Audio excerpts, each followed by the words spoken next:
where there is absolutely no suffering. And at the end of the Bible, there's a book called Revelation, and in fact the last few chapters, literally the last couple of chapters of the Bible, talk about what heaven is like, and it describes it as a place where there's no tears. And it is a place where the presence of God is fully known. So here we may sense the presence of God, and we know that God is real, and yet actually we still live in a world where there's suffering.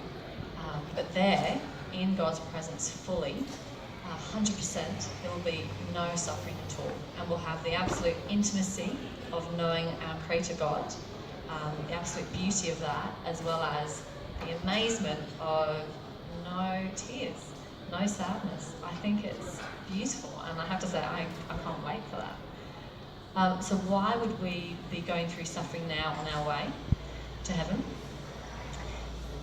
So I believe that suffering first came into the world actually because we rebelled against God. And so actually it wasn't that God said, hey, for a time I'm going to put you through suffering, and then afterwards you're going to have no suffering. And at least you'll know the comparative difference. Actually, I don't believe that. I believe that suffering came into the world because we shook our fist at God and we said, I don't want a bar of you. I don't want anything to do with you. I want to live my life my way and not your way. And that was human rebellion. That was defiance in the face of God. That was sin. That's what sin is.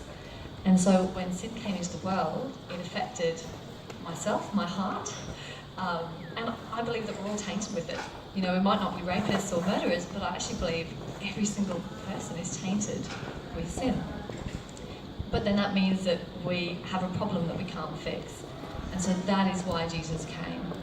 Actually, to be our substitute, to take away our sin, dying on a cross, bearing the judgment that was due each of us, so that we wouldn't have to face God with our sin. So that's why he was our replacement, as it were, in facing God in the law court of you've got to deal with sin. And then as a result, we can be forgiven. If we want this forgiveness, it's given to everybody, and in some ways it's so easy.